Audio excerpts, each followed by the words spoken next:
नमस्कार, news blast में आप सभी का बहुत स्वागत है और आपके साथ मैं दीपा बाफिला। चलिए खबरों की तरफ आगे बढ़ता है।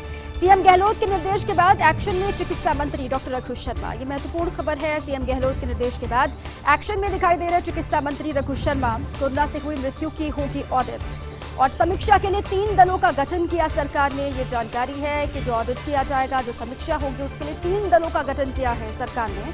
सभी जिलों में निर्धारित सैंपल साइज के अनुसार निर्धारित समयावधि में प्रमाणन करवाया जाएगा। गठित दल अलग अलग जिलों में जाकर डेथ ऑडिट करेंगे। जो टीम बनाई गई है वो विभिन्न जिलों में जाएंगे, अलग अलग जिलों में जाकर डेथ ऑडिट करेंगे। इसके लिए संबंधित जिले में हुई कुल मृत्यु और कोविड से हुई मृत्यु के तुलनात्मक आंकड़ों का आकलन किया जाएगा। और साथ ही ये भी खबर है कि 15 दिनों के भीतर अपनी रिपोर्ट प्रस्तुत करने के निर्देश दिए गए हैं। ये महत्वपूर्ण खबर है। लगातार कोविड के केसेस बढ़ रहे हैं। ऐसे में सीएम गहलोत के निर्देश के बाद एक्शन में चिकित्सा मंत्री रघु शर्मा दिखाई दिए। कोरोना से मृत्यु जो हुई है उसकी ऑडिट होगी और इस समीक्षा के लिए 3 दलों का गठन सरकार ने किया है। 3 अलग अलग दल बनाए गए हैं जो लगातार इसको लेकर समीक्षा करेंगे। सभी जिलों में जितने भी जिले हैं वहां पर निर्धारित सैंपल साइज के अनुसार निर्धारित समयावधि में प्रमाणन करवाया जाएगा। गठित दल अलग अलग जिलों में जाकर डेथ ऑडिट करेंगे। कितनी मौतें हुई है कोविड की वजह से, ये जानना, ये सटीक आंकड़े के बारे में पता लगाना सरकार के लिए भी बहुत बड़ी चुनौती है। और इसीलिए कहा जा रहा है सीएम के निर्देश के बाद खुद चिकित्सा मंत्री ने अब आगे बढ़कर एक्शन प्लान तैयार किया है। साथ ही अब ये भी जानकारी है कि इसके लिए संबंधित जिले में कुल मृत्यु और कोविड से हुई मृत्यु के तुलनात्मक आंकड़ों का आकलन किया जाएगा। अब जो मौतें वैसे हुई हैं और जो मौतें कोविड की वजह से हुई हैं, तुलनात्मक आंकड़ों का आकलन किया जाएगा। और उसके बाद ही खबर ये कि 15 दिनों के भीतर अपनी रिपोर्ट प्रस्तुत करने के निर्देश भी दिए गए हैं। 15 दिनों के भीतर ये पूरा डेटा देना होगा, रिपोर्ट तैयार करके देना होगा। उसके बाद फिर आगे बढ़ा जाएगा। सबसे बड़ी चुनौती बार बार ये कहा भी गया, जो ग्रामीण इलाके हैं जहां इस बार दूसरी वेव में लगातार केसों में उछाल देखा गया, मौतें भी वहां पर बेतहाशा हुई हैं, लेकिन उनका रिकॉर्ड किसके पास है? अगर मौतें जितनी हुई हैं उतनी सटीक जानकारी नहीं है तो फिर किस तरीके से सरकार आगे बढ़ रही है? कई तरह के सवाल खड़े किए गए थे। अब सीएम ने खुद निर्देश दिए हैं जिसके बाद टीम बनाई जाएगी और अलग अलग हिस्सों में जाकर जो मौतें हुई हैं वैसे भी और जो कोविड की वजह से भी तुलनात्मक आंकड़ों के बारे में जानकारी जुटाई जाएगी। और फिर खबर यह है कि 15 दिनों के भीतर रिपोर्ट देनी होगी। उसके बाद फिर पूरी रणनीति आगे बनाई जाएगी, किस तरीके से आगे बढ़ना है, किस तरीके से अलग अलग हिस्सों में काम करना है।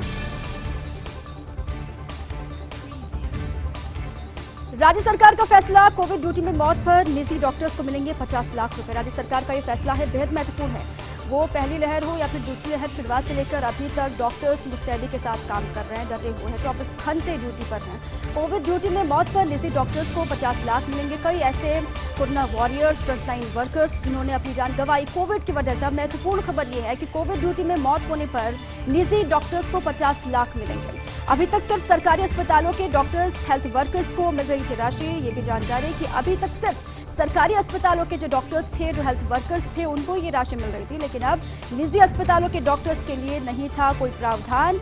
और साथ ही स्वास्थ्य सचिव सिद्धार्थ महाजन ने सभी कलेक्टर्स को आदेश दे दिए। ऐसे डॉक्टर्स की पूरी डिटेल लेकर फाइल अप्रूवल करने के लिए कह दिया गया। और साथ ही इंश्योरेंस कंपनियों को इनका पैसा तुरंत जारी करने के आदेश भी दे दिए गए हैं। अभी तक ये जो राशि मिलती थी वो सिर्फ सरकारी जो अस्पतालों में डॉक्टर्स हैं, जो वहाँ पर मेडिकल स्टाफ है, उन्हीं को ये राशि दी जाती थी। लेकिन अब ये महत्वपूर्ण कदम उठाया गया। इसकी दरकार भी लगातार निजी अस्पतालों के डॉक्टर्स भी ये मांग कर रहे थे कि अगर ड्यूटी के दरमियान कोविड की ड्यूटी वो कर रहे हैं और इसी दरमियान उनकी जान चली जाती है तो ऐसे में 50 लाख रुपए या फिर जितनी भी राशि हो वो उनको मिलने चाहिए, जिस तरीके सरकारी अस्पतालों में मिल रहा है। अभी तक सिर्फ सरकारी अस्पतालों के डॉक्टर्स को, हेल्थ वर्कर्स को ये राशि मिल रही थी। अब निजी अस्पतालों के डॉक्टर्स के लिए भी ये प्रावधान आगे किया जाएगा। स्वास्थ्य सचिव सिद्धार्थ महाजन ने सभी कलेक्टर्स को इसके आदेश दे दिए गए हैं। ये जिम्मेदारी होगी कलेक्टर्स की, ये स्वास्थ्य सचिव सिद्धार्थ महाजन ने साफ कह दिया है। साथ ही ऐसे डॉक्टर्स की पूरी डिटेल लेकर फाइल अप्रूवल करने के लिए कह दिया गया।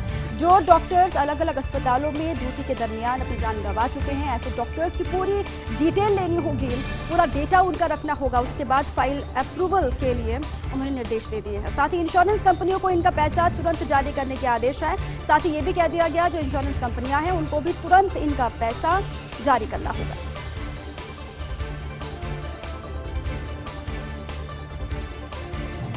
प्रदेश में आज 18+ श्रेणी की वैक्सीनेशन पर फुल ब्रेक लग चुका है। प्रदेश में आज 18+ कैटेगरी के जो वैक्सीनेशन की रफ्तार चल रही थी उस पर फुल ब्रेक लग चुका है। लगातार ये कहा भी गया कि वैक्सीन की भारी दिक्कत है, किल्लत है। ऐसे में सरकारें क्या कर रही हैं? बार बार केंद्र से भी कहा गया कि 18 प्लस के वैक्सीनेशन के आदेश तो आपने दे दिए हैं, वो चल भी रहा है, लेकिन वैक्सीन की भारी कमी है, इसकी आपूर्ति कौन करेगा। आप खबर ही है कि प्रदेश में राजस्थान में 18 प्लस श्रेणी के वैक्सीनेशन पर फुल ब्रेक लग चुका है। राजस्थान में 18 प्लस श्रेणी की वैक्सीनेशन से जुड़ी ये बड़ी खबर है कि पिछले 24 घंटे में 31,219 लोगों को लगाई गई कोरोना वैक्सीन। 24 घंटे का ये आंकड़ा है। 31,219 लोगों को कोविड की वैक्सीन लगवाई गई। अब तक इस कैटेगरी में 14,87,248 लोगों को पहली डोज लग चुकी है। और साथ ही 18 प्लस के लिए अब तक सीरम से मिली है कुल 14,94,750 वैक्सीन की डोज।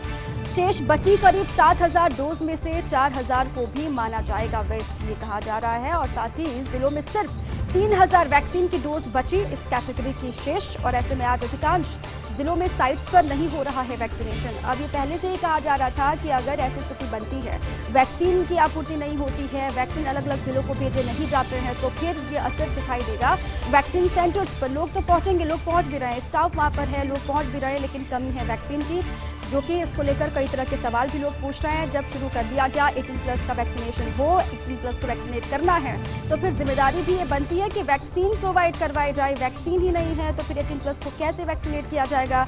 अधिकांश जिलों में साइट्स पर वैक्सीनेशन पर ब्रेक लग चुका है। हालांकि आज दोपहर बाद कोवैक्सीन की 2,92,000 खेप आ रही है जयपुर। ये भी खबर है कि आज दोपहर बाद किसी भी वक्त कोवैक्सीन की 2,92,000 खेप जयपुर आ रही है। लेकिन ये जो वैक्सीन शुक्रवार तक ही पहुंच पाएगी जिलों में। अब खबर यह है कि लेकिन जो वैक्सीन आज दिन में आ सकती है, फिर दोपहर के बाद कभी भी आ सकती है, वो अलग अलग जिलों में शुक्रवार तक ही पहुंच पाएगी। ऐसे में आज तो वैक्सीन की रफ्तार पर फुल ब्रेक है। अब उम्मीद ये की जा रही है कि शुक्रवार को वैक्सीन सेंटर्स पर जहां पर लोग पहुंच रहे हैं, उनको निराशा हाथ ना लगे, बल्कि वो वहां पर वैक्सीनेट होकर ही वापस लौटे। लोग लगातार नाराजगी भी जाहिर कर रहे हैं कि सरकारों के आपसी समन्वय में जो कमी है, उसका साफ तौर से असर उन पर भी दिखाई दे रहा है। ये बार बार कहा गया कि भेदभावपूर्ण रवैया है केंद्र सरकार का, इसलिए वैक्सीन नहीं दी जा रही है। हालांकि अलग अलग राज्यों में ऐसी स्थिति है जहां पर वैक्सीन की भारी कमी है। वहां पर खुद बीजेपी के जो शासित राज्य है, बीजेपी शासित, वहां पर भी वैक्सीन की कमी है। ये बार बार केंद्र सरकार ने कहा है अब जल्द ही इसको भरा जाएगा, आपूर्ति की जाएगी। 18 प्लस के वैक्सीनेशन में कोई रुकावट ना आए, ये कोशिश लगातार की जा रही है। ये बार बार कहा भी गया केंद्र सरकार की तरफ से। लेकिन राजस्थान से खबर ये है कि 18 प्लस कैटेगरी के वैक्सीनेशन पर फुल ब्रेक आज लग चुका है। 18 प्लस कैटेगरी के वैक्सीन से जुड़ी ये बहुत बड़ी और महत्वपूर्ण खबर आप तक पहुंचा रहे हैं कि पिछले 24 घंटे में 31,219 लोगों को कोरोना की वैक्सीन लगी है। अब तक इस कैटेगरी में 14,87,248 लोगों को वैक्सीन लग चुकी है। वैक्सीन की पहली डोज लग चुकी है, ये अब तक का पूरा डेटा है। और साथ ही 18 प्लस के लिए अब तक सीरम से मिली कुल 14,94,750 वैक्सीन की डोज। और शेष बची करीब 7,000 डोज में से 4,000 को भी वेस्ट माना जाएगा। और इसीलिए जिलों में सिर्फ 3,000 वैक्सीन की डोज बची इस कैटेगरी की शेष है। और ऐसे में आज अधिकांश जो साइट्स हैं वहां पर निराशा है, सन्नाटा है, लोग पहुंच रहे हैं लेकिन वैक्सीन नहीं है, इसलिए वापस लौटना पड़ रहा है। कल आने के लिए कह दिया जा रहा, लोग नाराजगी जाहिर कर रहे हैं, गर्मी है। और ऐसे में लोग जब पहुंचते हैं वैक्सीन सेंटर वैक्सीन लगवाने के लिए, जब वहां से खाली हाथ लौटना पड़ता है तो गुस्सा होना लाजमी है। हालांकि आज दोपहर बाद खबर ये भी है थोड़ी सी राहत वाली कि कोवैक्सीन की 2,92,000 खेप जयपुर आ रही है और ये वैक्सीन शुक्रवार तक ही जिलों में पहुंच पाएगी। और ये साफ हो जाता है कि शुक्रवार को ही अब वैक्सीनेशन की जो प्रक्रिया है वो आगे बढ़ेगी 18 प्लस के लिए।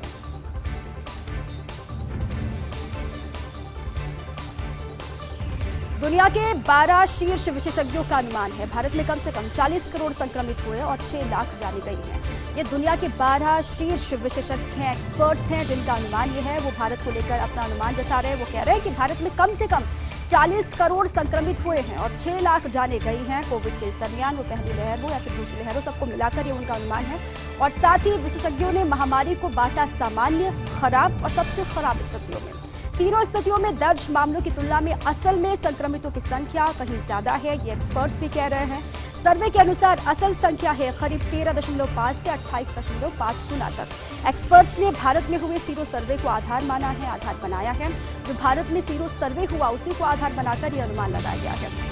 और आधिकारिक रूप से कम मौतें दर्ज होने की भी आशंका ज्यादा उन्होंने जाहिर किया। उन्होंने कहा है कि ऑफिशियली जो आंकड़े बताए जा रहे हैं मौतों के वो कम हैं और उससे भी ज्यादा हो सकते हैं। कुछ आंकड़े छुपाए जा रहे हैं। बार बार ये कहा गया कि आधिकारिक रूप से जो आंकड़े सामने रखे जा रहे हैं वो कुछ कम है। असल में जो अनुमान इन्होंने जाहिर किया है या फिर अनुमान जो लगाया है उसमें ये कहा जा रहा है कि मौतें बहुत ज्यादा हुई हैं। वो असल में आंकड़े सामने आ नहीं पा रहे।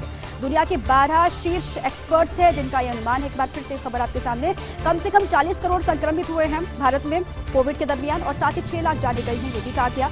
एक्सपर्ट्स ने महामारी को सामान्य, खराब और सबसे खराब स्थितियों में अलग अलग हिस्सों में बांटा है और तीनों स्थितियों में दर्ज मामलों की तुलना में असल में संक्रमितों की संख्या कहीं ज्यादा है, ये कहा गया। और सर्वे के अनुसार असल संख्या है करीब 13.5 से 28.5 गुना तक, ये एक्सपर्ट्स कह रहे हैं। भारत में हुए सीरो सर्वे को आधार बनाया गया और आधिकारिक रूप से कम मौतें दर्ज होने की भी आशंका ज्यादा है, ये भी कहा जा रहा है कि आधिकारिक रूप से कम मौतें दर्ज होने की आशंका ज्यादा है। इसको लेकर अब कई तरह की बातें की जा रही हैं। जो एक्सपर्ट्स ने अनुमान लगाया है, वाकई में अगर ऐसा है तो चिंता की बात है। सरकारों को लेकर वाकई में लोग ये कह भी रहे हैं कि जो असल में मौतें हो रही हैं, जो केसेस आ रहे हैं, वो दिखाई नहीं दे रहे। अब ऐसे में जो एक्सपर्ट्स कह रहे हैं उसको लेकर भी चिंता बढ़नी लाजमी है।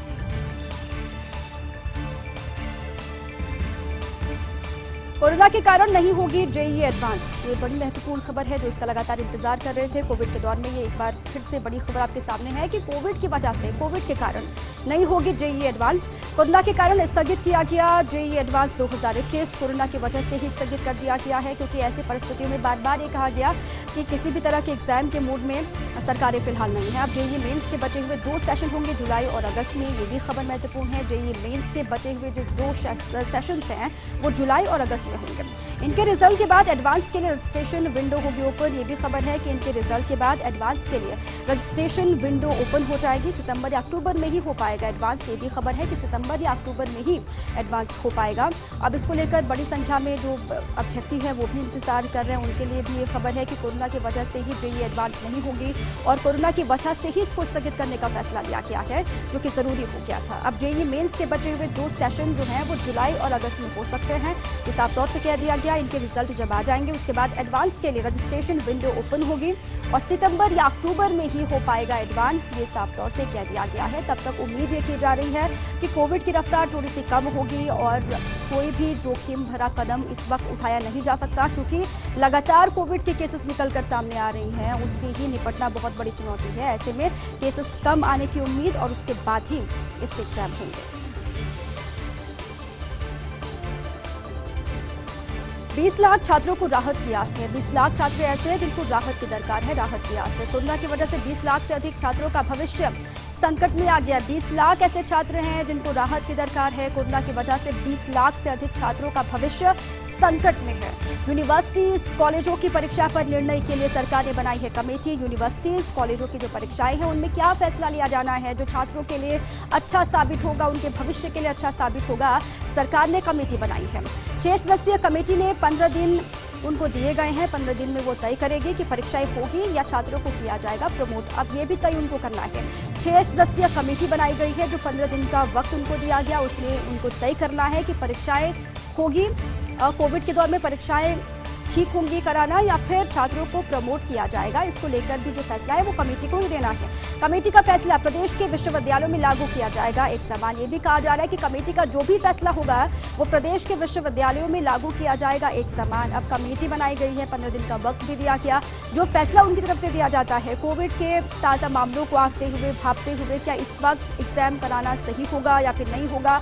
बच्चों के लिए लगातार पेरेंट्स भी ये कह रहे हैं कि बच्चों के लिए अभी सही नहीं है, कोविड के केस लगातार आ रहे हैं। अभी हालांकि कुछ दिनों से कोविड के केसों में कमी है, लेकिन चिंता वाली बात बरकरार है, निश्चिंत हो जाने का वक्त नहीं है, इसीलिए भी कहा जा रहा है कमेटी का जो भी फैसला होगा प्रदेश के अलग अलग यूनिवर्सिटीज में, विश्वविद्यालयों में इसको लागू किया जाएगा।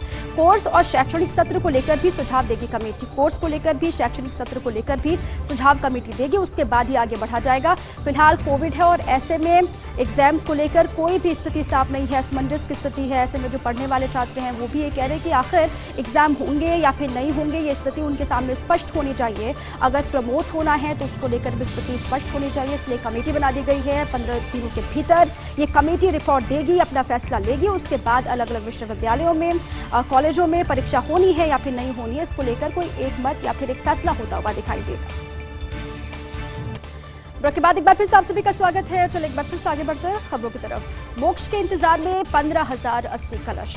महत्वपूर्ण खबर है, मोक्ष के इंतजार में 15,000 अस्थि कलश। राज्य सरकार अस्थि विसर्जन के लिए बसें भेजने को तैयार है। राज्य सरकार अस्थि विसर्जन के लिए बसें भेजने के लिए राजी है, तैयार है। उत्तराखंड सरकार भी दे चुकी बसों को हरिद्वार आने की अनुमति, लेकिन उत्तर प्रदेश सरकार ने नहीं दी अभी तक मंजूरी। और साथ ही CS Niranjan Arya UP CS Rajendra Tiwari को खत भी लिख चुके हैं, पत्र लिख चुके हैं, क्योंकि राजस्थान रोडवेज जिन 2 मार्गों से पहुंचती हरिद्वार, उन दोनों ही मार्गों से उसे गुजरना पड़ेगा यूपी से। और 2155 अस्थि कलशों के लिए रोडवेज बसों में परिजन करा चुके रजिस्ट्रेशन। और ऐसे में अब यूपी की सरकार से अनुमति मिलने की दरकार है। ये कहा भी जा रहा है कि अनुमति दे तो अस्थि कलश जो है वो हरिद्वार पहुंचाई जाए। बार बार ये कहा भी जा रहा है कि मोक्ष के इंतजार में 15,000 अस्थि कलश हैं। अगर यूपी की सरकार अनुमति देती है तो फिर आगे बढ़ा जाएगा। आगे बढ़ते प्रदेश में 41 दिन से टूरिज्म लॉकडाउन है। प्रदेश में 41 दिन गुजर चुके हैं, टूरिज्म लॉकडाउन है। अभी टूरिज्म लॉकडाउन की अवधि में होगा और इजाफा। ये कहा जा रहा है टूरिज्म लॉकडाउन की अवधि में और इजाफा होने के चांसेस हैं। साफ तौर से ये कहा जा रहा है एएसआई के 164 और पुरातत्व विभाग के 33 स्मारक और संग्रहालय बंद पड़े हुए हैं। पुरातत्व विभाग को अभी तक करीब 10 करोड़ से ज्यादा का नुकसान हो चुका है कोविड के इस दौर में। और साथ ही पर्यटन बंद होने से hotel, restaurants, event manager, tour operator, travel agent, guide, tourist taxi संचालकों, हॉकर, वेंडर, लोक कलाकार सभी इससे बेरोजगार हो चुके हैं। हाथी सफारी में लगे हाथियों को पालना मुश्किल हो चुका है। साथ ही महावत अपने स्तर पर कर रहे हाथियों की भोजन सामग्री का इंतजाम। और कोरोना के पिछले दौर में हाथी पालकों को दी गई थी आर्थिक मदद, और लेकिन ट्रैवल ट्रेड से जुड़े इन सभी स्टेक होल्डर्स को अभी करोड़ों का नुकसान हो चुका है। अभी तक का ये आंकड़ा है, कहा जा रहा है ट्रैवल ट्रेड से जुड़े इन सभी स्टेक होल्डर्स को करोड़ों का नुकसान हो चुका है। कब उनको राहत मिलेगी ये कहा नहीं जा सकता। अभी भी खबर ये है कि टूरिज्म लॉकडाउन की अवधि में और इजाफा हो सकता है। एएसआई के 164 और पुरातत्व विभाग के 33 स्मारक और संग्रहालय इस वक्त बंद हैं। पुरातत्व विभाग को अभी तक करीब 10 करोड़ से ज्यादा का नुकसान हो चुका है कोविड के इस दौर में। और साथ ही पर्यटन बंद होने से hotel, restaurant, event manager, tour operators, travel agent, guide, tourist taxi संचालकों, हॉकर, वेंडर, लोक कलाकार सभी इससे प्रभावित हुए हैं। सभी का रोजगार कोविड की वजह से छिन गया है। हाथी सफारी में लगे हाथियों को पालना बेहद मुश्किल हो गया है। महावत बेहद परेशान है। अपने स्तर पर हाथियों की भोजन सामग्री का इंतजाम वो कर रहे हैं, लेकिन बड़ा सवाल यह है कि आखिर कब तक। कोरोना के पिछले दौर में हाथी पालकों को आर्थिक मदद दी गई थी, आर्थिक सहायता की गई थी। और साथ ही ट्रैवल ट्रेड से जुड़े इन सभी स्टेक होल्डर्स को अभी तक करोड़ों का नुकसान हो चुका है। लेकिन जो अवधि है वो खत्म होती हुई फिलहाल दिखाई नहीं दे रही। कहा यह जा रहा है कि जो लॉकडाउन है टूरिज्म सेक्टर में वो आगे बढ़ सकता है, इजाफा टाइमिंग में हो सकता है।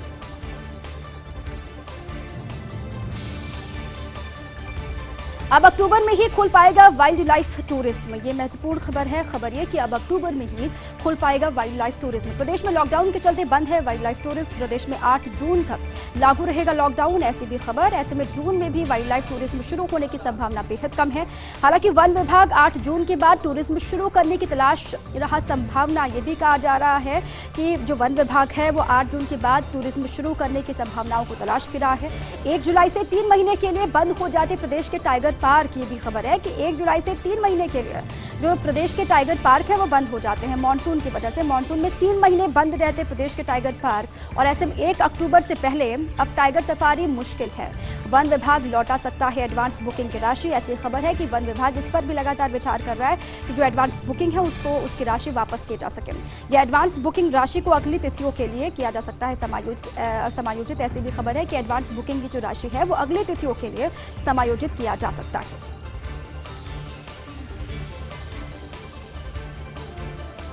ब्लैक फंगस के डेटा को लेकर जिला कलेक्टर नहीं गंभीर। अब ये भी खबर, ब्लैक फंगस लगातार पांव पसार रहा है। ऐसे में डेटा को लेकर जिला कलेक्टर नहीं गंभीर। राज्य सरकार की तरफ से महामारी और नोटिफाइड डिजीज घोषित कर दिया गया, बावजूद इसके जिलों से चिकित्सा विभाग के जो मुख्यालय है उनको रिपोर्ट नहीं मिल रही है। अब ये खबर चिंताजनक है। लगातार जहां पर सरकार ने इसको महामारी घोषित कर दिया, इसके बावजूद भी जो गंभीरता है वो बढ़ती नहीं जा रही है। गंभीरता नहीं बरतने के पीछे क्या वजह हो सकती है?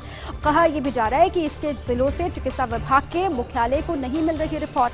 ब्लैक फंगस के रोजाना जिलों में आ रहे मरीजों को लेकर रिपोर्ट। और साथ ही ऐसे में चिकित्सा सचिव सिद्धार्थ महाजन ने सभी कलेक्टर्स को लिखा पत्र। अब खबर यह है कि ऐसे हालात में जहां पर लापरवाही दिखाई दे रही है कलेक्टर्स के द्वारा। चिकित्सा सचिव सिद्धार्थ महाजन ने सभी कलेक्टर्स को एक खत लिखा है, पत्र लिखा है। मामले को प्राथमिकता पर रखकर रोजाना मुख्यालय को रिपोर्ट भेजने के निर्देश दिए गए हैं। ये कहा गया कि कोविड और ब्लैक फंगस, इन दोनों ही मामलों को गंभीरता से आप लें, प्राथमिकता पर लें और साथ ही रोजाना मुख्यालय को रिपोर्ट भेजने के निर्देश दिए गए हैं। अगर लापरवाही होगी तो कार्रवाई की जाएगी।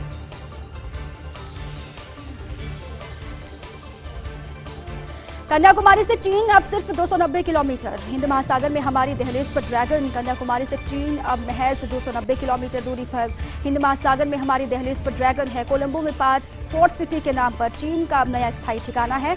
कोलंबो में पोर्ट सिटी के नाम पर चीन का अब स्थायी ठिकाना बन गया। कोलंबो में चीन को 153 एकड़ जमीन 99 वर्ष की लीज पर और साथ ही यहां प्रवेश के लिए जरूरत होगी विशेष पासपोर्ट की। चीनी प्रभाव को देखते हुए यहां चलेगी चीनी करेंसी युआन। और रक्षा एक्सपर्ट्स के अनुसार दक्षिणी छोर पर भारत के लिए नया खतरा है, क्योंकि कोच्चि और विशाखापट्टनम समेत कई बेस इस क्षेत्र में आते हैं। पाक में पैठ, नेपाल में दखल और लद्दाख में नदबई दमदई दिखा चुका चीन अब ऐसे में और भी चिंता बढ़ती हुई इस खबर के बाद से दिखाई दे रही है। जिसका डर था आखिर वही बात हो गई। जयपुर में पेट्रोल पहुंचा 100 रुपए के पार। ये बार बार कहा जा रहा था कि कोविड के दौर में थोड़ी सी जो रहम है वो तेल कंपनियों को भी खानी होगी आम आदमी पर, लेकिन वो होता हुआ दिखाई नहीं दे रहा। जिसका डर था वही हुआ। जयपुर में पेट्रोल पहुंचा 100 रुपए के पार। 27 मई के लिए पेट्रोल में 25 पैसे, डीजल में 31 पैसे बढ़े हैं। पेट्रोल 100 रुपए 17 पैसे, डीजल 93 रुपए 36 पैसे प्रति लीटर के हिसाब से बिक रहा है। आम जनता के हितों पर तेल कंपनी ने छिड़का पेट्रोल। ये भी कहा जा रहा है कि आम जनता के हितों को लेकर बार बार कहा गया कि तेल कंपनियां सोचें, लेकिन तेल कंपनियों ने पेट्रोल छिड़क दिया। रोटी, कपड़ा और मकान एक वर्ष में 30% तक हुए महंगे। ये भी खबर कि रोटी, कपड़ा, मकान ये तीनों ही एक वर्ष में 30% तक महंगे हो गए हैं। 24 दिन में पेट्रोल 3 रुपए 40 पैसे प्रति लीटर महंगा हुआ। 24 दिन में डीजल के बढ़े 4 रुपए 16 पैसे प्रति लीटर के हिसाब से दाम। और ऐसे में कहा जा रहा है कि कहां पर जाकर ब्रेक लगेगा। आम आदमी बेहद परेशान है। कोविड ऊपर से पेट्रोल डीजल के दाम लगातार बढ़ रहे हैं। ऐसे में उम्मीद है कि या फिर राज्य सरकार या फिर केंद्र की सरकार कुछ करे। एनएचएआई का टोल प्लाजाओं को लेकर बड़ा फैसला है। टोल प्लाजा पर प्रतीक्षा समय किया प्रति वाहन 10 सेकंड। बड़ी खबर है। एनएचएआई टोल प्लाजाओं को लेकर बड़ा फैसला है। एनएचएआई का टोल प्लाजा पर प्रतीक्षा समय किया प्रति वाहन 10 सेकंड और पीक आवर्स में भी अधिकतम 10 सेकंड होगा प्रतीक्षा समय, वेटिंग टाइम। 100 मीटर से अधिक की कतार होने पर वाहनों को बिना टोल चुकाए गुजरने की अनुमति, और यह अनुमति तब तक दी जाएगी जब तक टोल बूथ से 100 मीटर के भीतर कतार नहीं आ जाती। प्रत्येक टोल लेन में टोल बूथ से 100 मीटर की दूरी पर एक पीली लाइन अंकित की जाएगी और नई व्यवस्था तुरंत प्रभाव से लागू की गई है।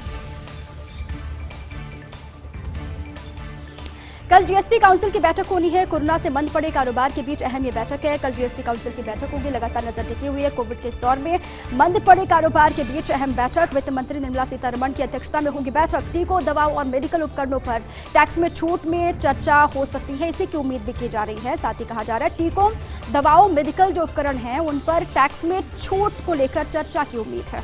फिलहाल वैक्सीन पर लगता है 5% जीएसटी। कई राज्यों ने वैक्सीन को टैक्स मुक्त या 0.1% का मामूली टैक्स लगाने का सुझाव दिया है। हालांकि जीएसटी फिटमेंट पैनल नहीं इसके पक्ष में। 1000 से कम कीमतों वाले जूते, चप्पलों और परिधानों पर बढ़ेगा जीएसटी। केंद्र सरकार ने सोशल मीडिया कंपनियों से मांगी पालना report. WhatsApp, Twitter, Facebook, Instagram को नोटिस भेजकर पूछा स्टेटस। ये महत्वपूर्ण खबर है। केंद्र सरकार ने सोशल मीडिया कंपनियों से पालना रिपोर्ट मांगी है। व्हाट्सएप को, ट्विटर, फेसबुक, इंस्टाग्राम को नोटिस भेजकर स्टेटस पूछा। कंप्लायंस अधिकारी और स्थानीय शिकायत निवारण अधिकारी के नाम मांगे। नियमों का पालन नहीं करने पर खत्म हो सकता इंटरमीडिएरीज का दर्जा और साथ ही दर्जा खत्म होने पर दर्ज हो सकते भारतीय कानून के तहत आपराधिक मामले। केंद्र सरकार के आईटी मंत्रालय ने 25 फरवरी 2021 को जारी किए थे नियम और साथ ही सभी सोशल मीडिया कंपनियों को दिया था पालना के लिए 3 महीने का वक्त। 3 महीने का समय मंगलवार को समाप्त हो गया है। प्रदेश में नौतपा का असर। नौतपा के दूसरे दिन अधिकांश शहरों के पारे में उछाल दिखाई दिया। प्रदेश में नौतपा का असर दिखाई दे रहा है। गर्मी से हाल बेहाल है। अधिकांश शहरों के पारे में उछाल हुआ। बुधवार को 19 शहरों में पारा रहता रहा 40 डिग्री से अधिक। ये खबर है कि बुधवार को 19 शहर ऐसे रहे जहां पर पारा 40 डिग्री से अधिक रहा।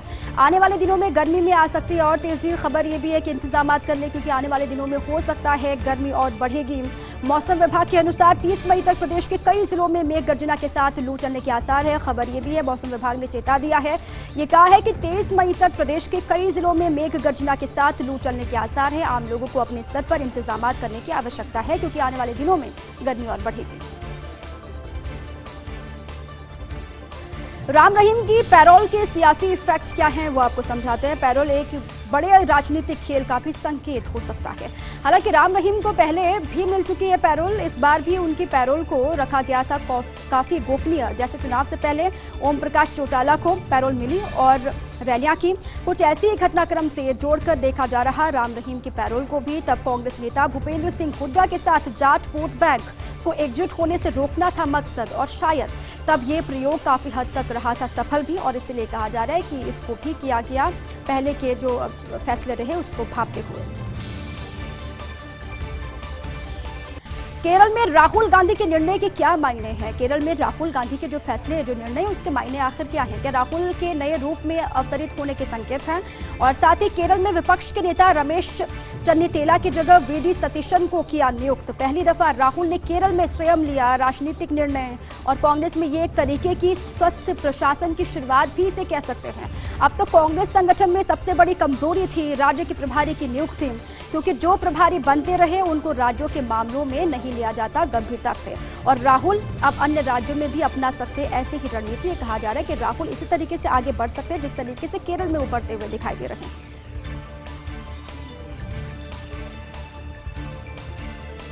और इसी के साथ ही न्यूज ब्लास्ट में अभी के लिए बस इतना ही। खबरें लगातार जारी हैं, आप रहिए फर्स्ट इंडिया के साथ।